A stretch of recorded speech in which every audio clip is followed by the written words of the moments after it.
A country long treated as peripheral suddenly delivered a result few observers believed possible, and it did so at unexpected speed. In a single year, output surged far beyond forecasts. Not because geology changed, but because rules, control, and incentives were deliberately reset. Why should this matter to anyone watching from outside when Ibrahim Traoré links political legitimacy to outcomes that can be weighed, counted, and audited? Because what followed did not merely surprise analysts, it began to challenge assumptions about authority, benefit, and accountability when sovereignty moves from rhetoric into measurable, lived results. You are about to hear an account that goes beyond surface narratives and familiar talking points.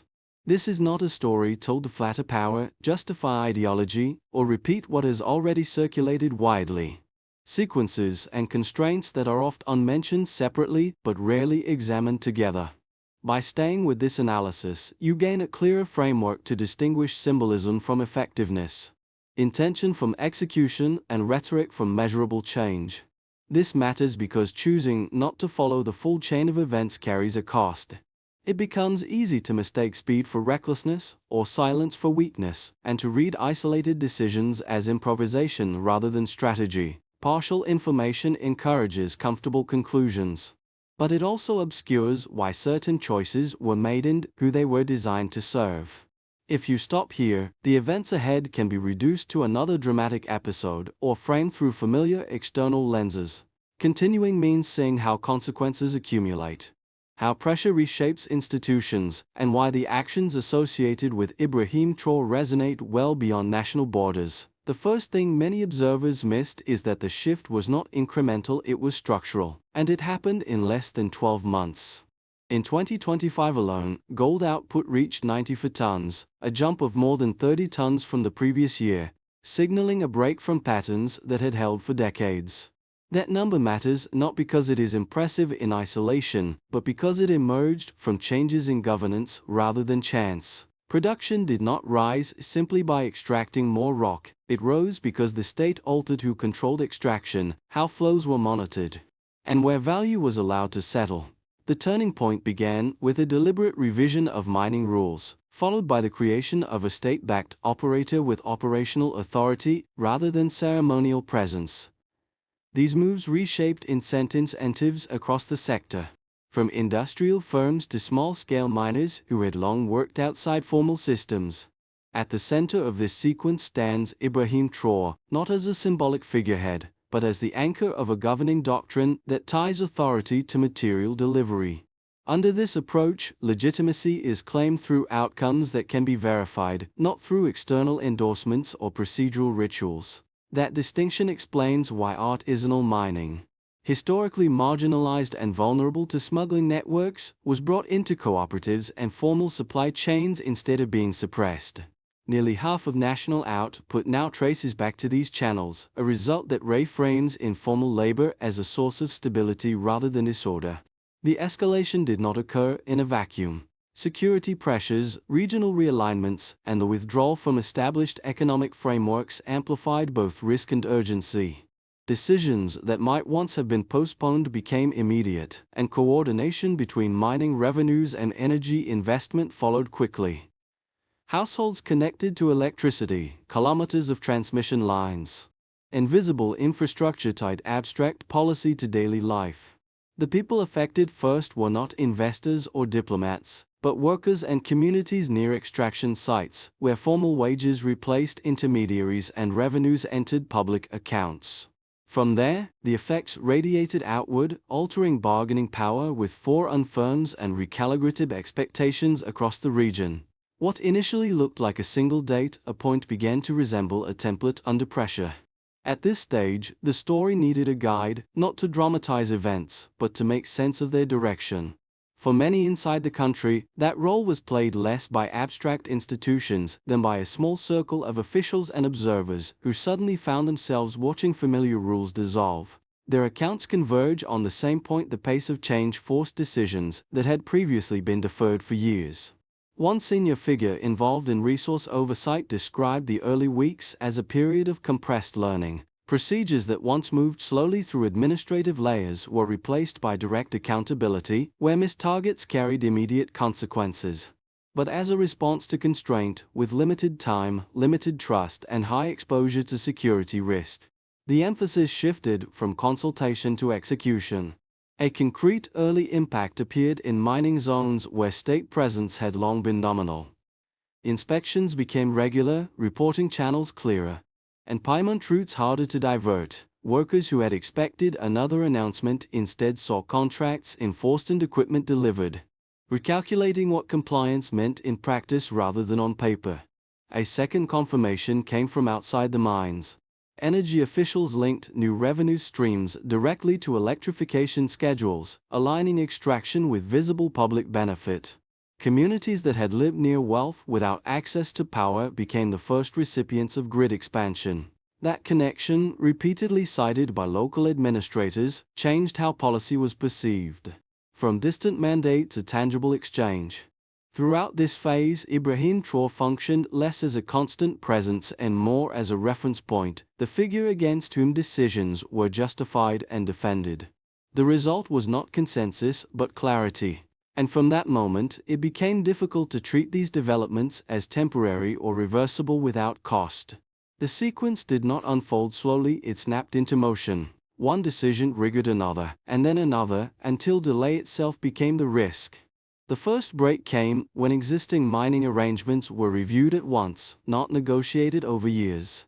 Contracts were reopened, oversight tightened. The signal was brief and unmistakable: extraction would continue, but the terms had changed.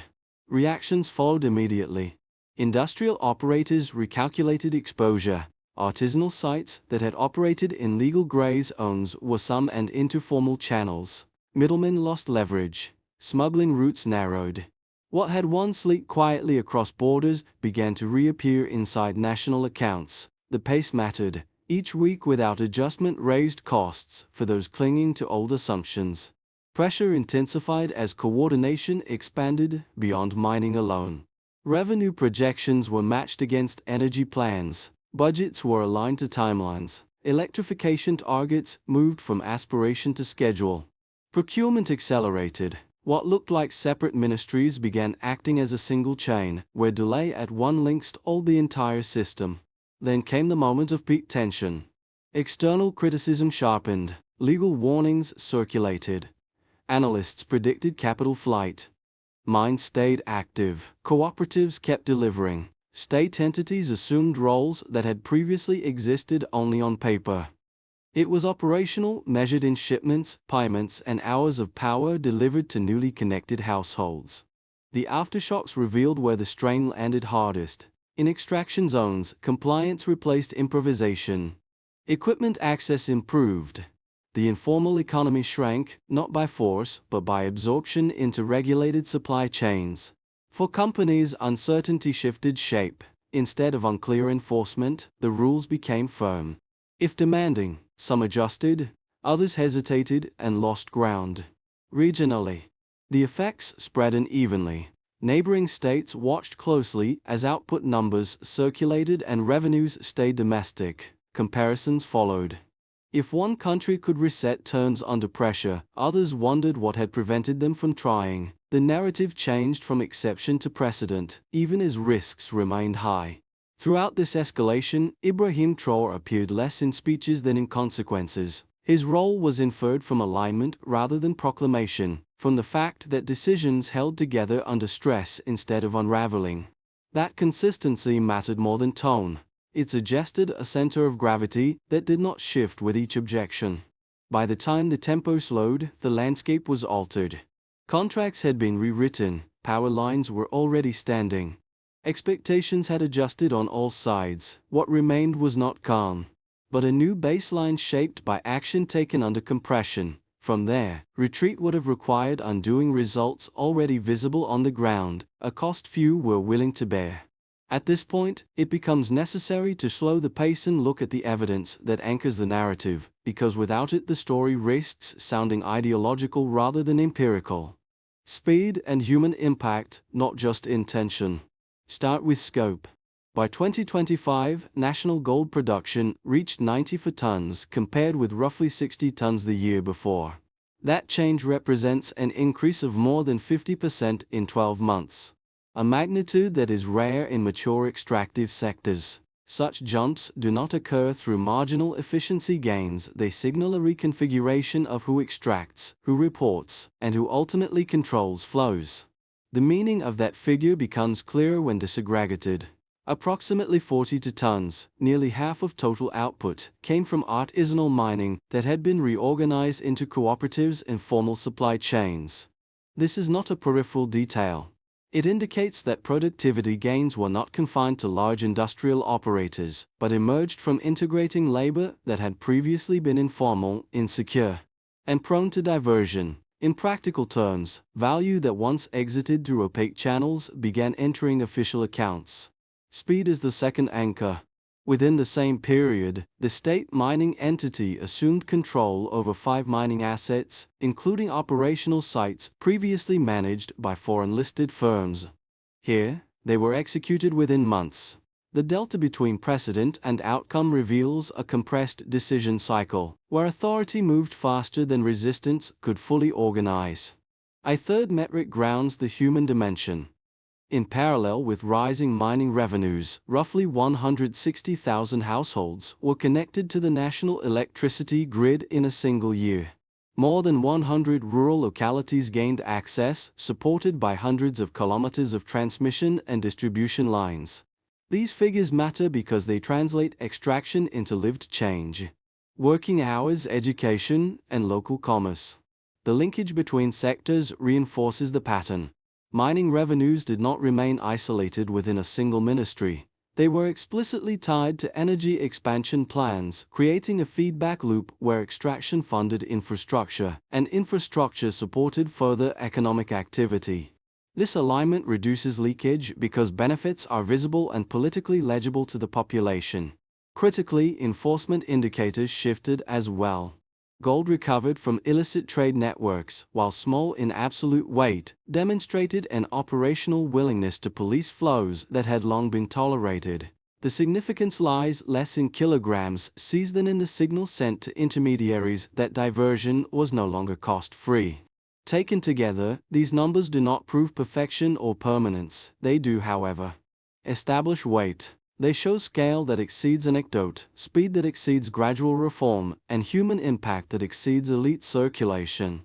Under Ibrahim Traoré, legitimacy is being asserted through these measurable outcomes, not through appeals to external validation. This does not resolve debates about governance or rights, but it clarifies the terrain on which those debates now occur.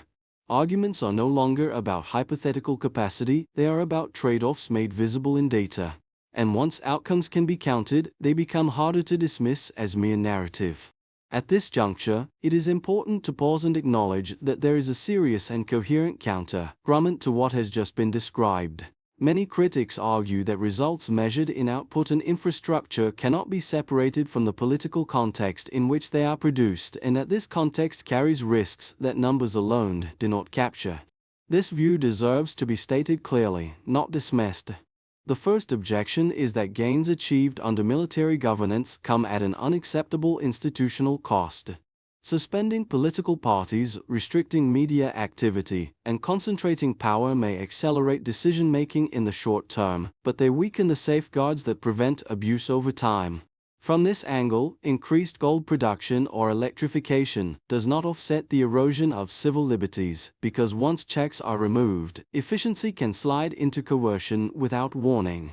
History offers examples where early material gains under centralized rule eventually gave way to stagnation or repression. A second argument focuses on external alignment. Critics note that partnerships with non-Western powers and the rejection of established financial institutions may reduce immediate pressure, but they also risk new forms of dependency. Replacing one set of external actors with another does not automatically equal sovereignty. From this viewpoint, shifting contracts and alliances may simply exchange familiar constraints for less transparent ones, with long-term consequences that are difficult to reverse once embedded. These arguments are not frivolous, and ignoring them would weaken any serious analysis. Yet when placed against observed outcomes, they reveal a more complex tension rather than a clear refutation. The data does not claim that governance concerns are irrelevant, it suggests that the population has been asked to weigh them against decades of formal democracy that delivered limited security, limited services, and limited control over resources. Material delivery becomes a competing source of legitimacy, not a denial of political cost. Moreover, the dependency critique assumes passivity where evidence shows renegotiation. Contracts were revised, not simply reassigned. State participation increased rather than disappearing behind a new foreign intermediary. This does not eliminate risk, but it complicates the claim that control has merely shifted hands without local agency.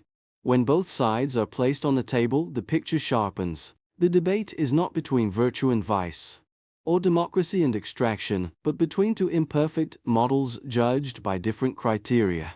One prioritizes procedural legitimacy with weak outcomes, the other prioritizes outcomes with constrained procedure.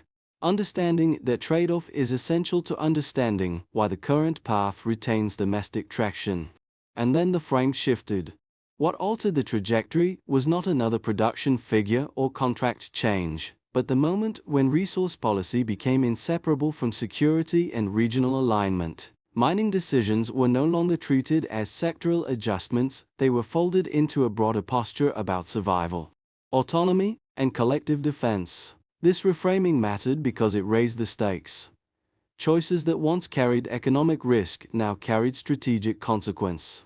The pivot became visible as Burkina Faso tightened coordination with neighboring states facing similar pressures, while simultaneously withdrawing from institutions that had defined the regional order for decades. And military cooperation began moving in parallel rather than in isolation. For supporters, this signaled coherence under stress. It confirmed fears of overreach. Either way, the story crossed a threshold. From that point on, outcomes were judged differently. Gold production was read not only as revenue, but as leverage, but as resilience. Even accusations and external warnings were interpreted through this new lens, as costs expected when established arrangements are challenged. Ibrahim Traoré emerged more clearly here, not through expanded rhetoric, but through the alignment of fronts that had previously been separate. The question ceased to be whether the approach was controversial, and what would happen if it did. From this midpoint, everything that follows is less about intent and more about consequence. The debate moves from whether the shift should have happened to what it is already doing, and to whom. The consequences of this shift did not remain abstract or confined to policy documents. They began to surface across daily governance, markets, households, and the wider region, each layer absorbing the change differently and at different speeds. What had started as a resource decision translated into a set of pressures that no actor could fully avoid. At the state level, authorities faced a compressed decision environment. Ministries accustomed to long planning cycles were forced into continuous execution because revenues now arrived with visible expectations attached. Credibility became operational. Delays carried reputational cost, not only with partners but with citizens who could now trace outcomes directly to policy choices. This created a form of accountability that ran through delivery rather than procedure, tightening the link between authority and results while also raising the stakes of failure.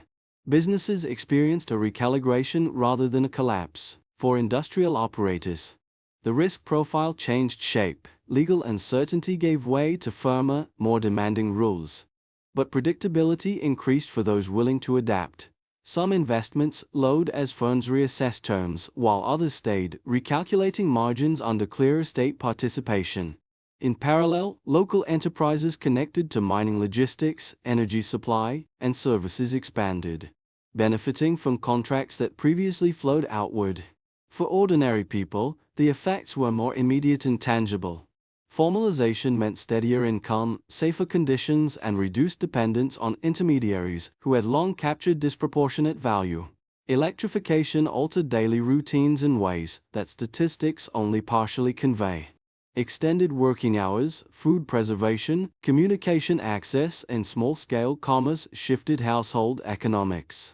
These changes did not erase insecurity or poverty, but they narrowed the gap between national wealth and local experience. Regionally, the impact radiated outward.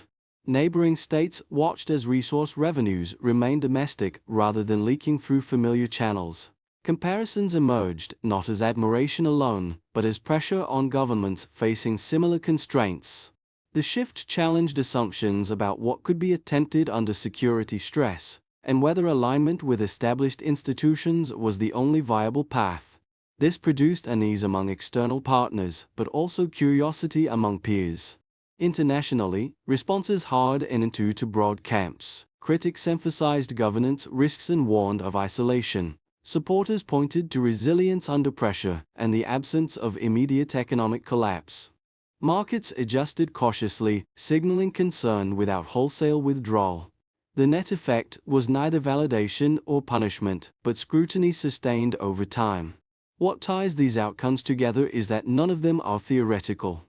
Authority is being tested not by declarations, but by whether electricity stays on, wages are paid, and revenues remain visible. Under Ibrahim Traoré, the cost of this approach is exposure because results are measurable and expectations are raised. By this stage, the transformation has ceased to be a single policy choice. It has become a condition shaping behavior across institutions and borders. No group remains untouched and no outcome can be isolated from the rest. The question is no longer whether consequences exist, but how durable they will prove as pressure persists. Looking ahead, the most likely path is neither collapse nor breakthrough, but managed tensions sustained over time. Under this base scenario, current policies continue with incremental adjustment rather than reversal. Energy expansion proceeds unevenly, constrained by financing and security, yet visible enough to preserve public support, but stops short of comprehensive isolation, allowing trade and selected investment to continue under tighter scrutiny. The system holds not because it is frictionless, but because too many actors have adapted to abandon it easily. A more optimistic scenario rests on consolidation rather than expansion. Here, institutional capacity catches up with speed. Oversight deepens, rules become clearer, and enforcement normalizes into routine administration. Mining revenues are reinvested with greater efficiency, reducing bottlenecks in power distribution and transport. Cooperative models mature, lowering safety risks and raising productivity without coercion. Distinguishing governance concerns from economic engagement, and limited financing reopens through non-traditional channels. In this version, outcomes reinforce legitimacy without requiring constant acceleration, easing pressure on decision-makers while preserving direction. The worst-case scenario emerges if compression outpaces capacity. Rapid centralization without sufficient administrative depth could produce fatigue errors. Or uneven enforcement, security shocks or external sanctions could disrupt logistics and financing simultaneously, stressing both extraction and energy delivery. Credibility would erode quickly because legitimacy has been explicitly tied to results. In such a context, hard choices would narrow further, and coercive shortcuts could replace adaptive management, amplifying the very risks critics warn about. What matters is not predicting which path will prevail, but recognizing that each remains plausible under present conditions. Outcomes will hinge less on rhetoric than on sequencing, pacing, and the ability to institutionalize gains already achieved. The approach associated with Ibrahim Traoré has shifted the axis of judgment from promises to performance. That raises the bar for success, but it also clarifies failure when it occurs. The strategic lesson is therefore conditional rather than declarative. Stability depends on matching ambition with capacity, speed with durability, and sovereignty with competence. Observers may disagree on values, but the trajectory will be determined by whether execution continues to meet the expectations it has created. After following the broader arc and the possible futures, the question narrows to something more personal. What does this sequence mean for the person listening now, whose life may feel far from mine's? Ministries or regional alliances, yet is still shaped by their consequences. Understanding this shift is not about choosing a side, but about locating oneself within its effects. For those who actively track politics, economics, or security, The changes offer both advantage and obligation. Early understanding creates informational leverage, allowing patterns to be recognized before they harden into outcomes. Speed increases the risk of misreading signals. Staying informed now requires patience, cross-checking, and resistance to simplified narratives that reward certainty over accuracy. A second group experiences the effects indirectly. Work, prices, energy access, and investment conditions respond to decisions taken far upstream. Even without direct involvement, uncertainty can translate into stress, altered plans, or cautious behavior. For this group, the practical task is not prediction, but preparedness. Adjusting expectations, diversifying options, and recognizing that volatility is not temporary can reduce shock when conditions shift. There is also a group tempted to disengage. Assuming the story belongs elsewhere, that instinct is understandable but increasingly risky.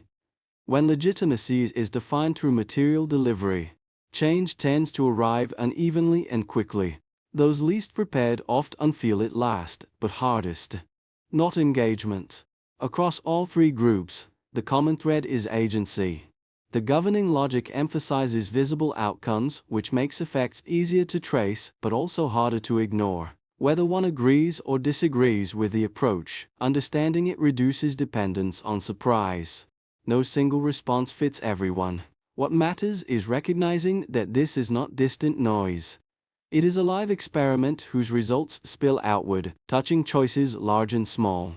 Awareness does not demand alignment, only attention. Solutions cannot remain slogans once legitimacy has been defined by delivery. The question is not whether change should happen, but how it can be executed without exhausting the system that must carry it. When it happens and how progress is measured. At the center, state leadership carries the first responsibility. The immediate task is consolidation rather than expansion. That means stabilizing revised mining rules, standardizing enforcement, and insulating oversight bodies from ad hoc intervention. Success is measured not by new announcements, but by fewer exceptions, faster audits, and predictable revenue flows within a defined time frame. The second layer belongs to enterprises and institutions operating inside the system. Industrial firms, cooperatives, and utilities must translate firmer rules into routine practice. Investment in safety, reporting, and local supply chains becomes the metric, tracked through compliance rates, output stability, and workforce retention rather than headline growth. The third layer sits with communities and individuals. Participation does not require grand gestures. It begins with engagement in cooperatives, adherence to formal channels, and expectation of service in return for contribution. Steadier income and consistent access to power and basic services. Beyond this, regional coordination offers leverage if paced carefully. Shared standards, pooled financing, and selective cooperation can reduce isolation without surrendering control. Seen in continuity during shocks rather than expansion during calm. Execution is what determines meaning. Plans acquire weight only when repeated action turns them into habit. The approach associated with Ibrahim Traoré now depends less on direction than on discipline. Because delivery must become routine to endure, the image that returns at the end is not a statistic or a decree, but the moment when expectations first shifted. Observers spoke of intent, of posture, of symbols. What followed forced a different reading. Because the sequence moved from announcement to consequence faster than many anticipated. Looking back across the path taken, it becomes clear that this was not a straight line, but a series of compressions, where time, pressure, and choice collided. From the initial break with inherited rules to the visible outcomes on the ground. The journey has been marked by tension rather than comfort. Each step carried cost, and each gain carried exposure. Yet the arc reveals something consistent. Decisions were judged not by approval, but by whether they held under stress. That is what gives the story its weight. At this point, the meaning extends beyond any single leader or year. It touches questions of responsibility, patience, and the price of autonomy when outcomes are demanded quickly. Under Ibrahim Traoré, legitimacy has been bound to delivery, and that boundary shapes how success and failure are felt by everyone involved. This is no longer just a report about resources or governance. It is a reflection on choice under constraint, and on what happens when results are allowed to speak before consensus forms. The path remains uncertain, but it is no longer abstract. And from here, the choice no longer belongs only to them. If you have stayed to this point, it is because this story has crossed from information into reflection. Different people will take different meanings from it, shaped by experience, values, and expectations about power and responsibility. That diversity of reading is not a weakness. It is what keeps the discussion alive and grounded. If you believe this sequence helps clarify how sovereignty, resources, and outcomes intersect, it may be worth letting others encounter it with the same space to think, not to persuade, not to recruit, but to widen the circle of understanding around choices that are already shaping realities. Shared awareness is often the quiet starting point of better questions. This is also an invitation to dialogue rather than conclusion. The issues raised here do not resolve cleanly. And they should not. They require comparison, challenge, and time. Listening to how others interpret the same facts can sharpen one's own view, even when agreement is impossible. So the conversation remains open. What do you think matters most now, speed, restraint, or the ability to turn results into lasting institutions?